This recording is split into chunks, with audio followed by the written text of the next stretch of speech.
EPFO గురించి కొత్త update అనమాట. అంటే పీఎఫ్ లాక్ అయిందా? సెకండ్‌లోనే మొబైల్ ద్వారా యాక్టివేట్ చేసుకోండి. అదేంటో ప్రాసెస్ మనం చూద్దామనమాట. మీరు చేసే చిన్న చిన్న పొరపాట్లు, సాంకేతిక సమస్యల వల్ల మీ పీఎఫ్ అకౌంట్ బ్లాక్ అయిందా? అయితే మీరు దానిని తిరిగి యాక్టివేట్ చేసుకోవచ్చు. ఆన్‌లైన్‌లోనే సులువుగా యాక్టివేట్ చేసుకునే సౌకర్యాన్ని ఈపీఎఫ్ఓ కల్పిస్తోంది. అప్పటికి యాక్టివేట్ కాకపోతే ఆఫ్‌లైన్‌లోనూ చేసుకోవచ్చనమాట. ఏంటి, ఎలా చేసుకోవాలనే దాని గురించి ఈరోజు పీఎఫ్ సంబంధించిన విషయం అన్నమాట. దేశవ్యాప్తంగా 7,00,00,000 మంది పీఎఫ్ ఖాతాదారులు ఉన్నారు.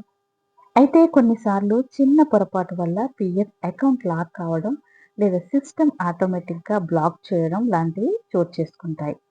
పీఎఫ్ అకౌంట్ ఎప్పటికీ శాశ్వతంగా మూసివేయబడదు. తాత్కాలికంగా మాత్రమే బ్లాక్ లేదా లాక్ అవ్వడం జరుగుతుంది.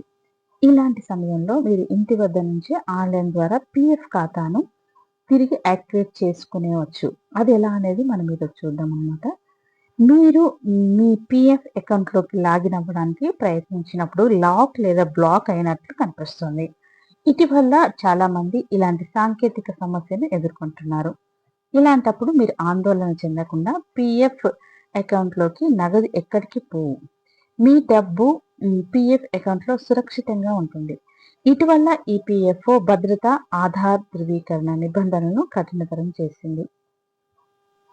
ఇక ఏంటి అనంటే రికార్డులో చిన్న పొరపాటు జరిగినా, తప్పు పాస్వర్డ్ ఎంటర్ చేసినా లేదా ఇతర భద్రతా కారణాల వల్ల అకౌంట్ తాత్కాలికంగా బ్లాక్ అవుతుంది. కొంతమంది పాస్వర్డ్‌ను పదే పదే మార్చుకుంటూ ఉంటారు. ఎక్కువసార్లు తప్పుడు సమాచారం నమోదు చేయడం వల్ల అకౌంట్ తాత్కాలికంగా లాక్ అవుతుంది. ఇక మొబైల్ ఫోన్‌కు వచ్చే ఓటీపీని గడువు ముగిసిన తర్వాత కూడా మళ్ళీ ప్రయత్నిస్తూనే ఉంటారు. పదే పదే విఫలమయ్యే ఈ ప్రయత్నాలను ఆటోమేటెడ్ సెక్యూరిటీ సిస్టమ్ అనుమానాస్పద చర్యగా పరిగణించి అకౌంట్‌ను లాక్ చేస్తోంది. ఇలాంటి సమయంలో కూలింగ్ ఆఫ్ పీరియడ్ ముగిసిన తర్వాత అకౌంట్లు ఆటోమేటిక్‌గా వాటంతటవే పనిచేస్తాయి. ఇక పాస్వర్డ్‌ను రీసెట్ చేసుకోవాల్సి ఉంటుంది. మీరు ఈ పేరులో ఒక అక్షరం తప్పుగా రాయడం, మధ్య పేరు లేకపోవడం, ఇంటి పేరు వేరే ఫార్మాట్‌లో ఉండడం, ఆధార్ వెరిఫికేషన్ రిజెక్ట్ కావడం, బ్యాంక్ అకౌంట్ లేదా ఆధార్ సమాచారం అప్డేట్ చేసినప్పటికీ యజమాని నుంచి ఆమోదం లభించకపోవడం వంటి సమస్యల వల్ల ఆన్‌లైన్ సేవలు పరిమితంగా ఉంటాయి.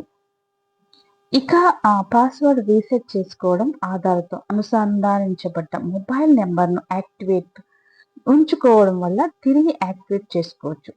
ఇక రిక్వెస్ట్‌లు పెండింగ్‌లో ఉండే హెచ్ఆర్‌ని కలిసి ఆమోదం పొందాలి. ఇక ఇప్పటికీ సమస్య పరిష్కారం కాకపోతే ఈపీఎఫ్ఓ గ్రీవెన్స్ పోర్టల్‌లో ఫిర్యాదు చేయాలి. ఇక సమీపంలో ఈపీఎఫ్ఓ కార్యాలయంలో సంప్రదించవచ్చనమాట. ఇది ఈపీఎఫ్ సంబంధించిన అప్డేట్. అప్పుడప్పుడు మన సర్వర్ ప్రాబ్లమ్ అయితుంటుంది సిస్టమ్‌లో చూడండి. సో, అలా అడగగానే మన ఈపీఎఫ్ఓలో అప్పుడప్పుడు మనం పాస్వర్డ్ చేంజ్ చేసినప్పుడు లాక్ అయ్యే ఛాన్స్ ఉంటుంది.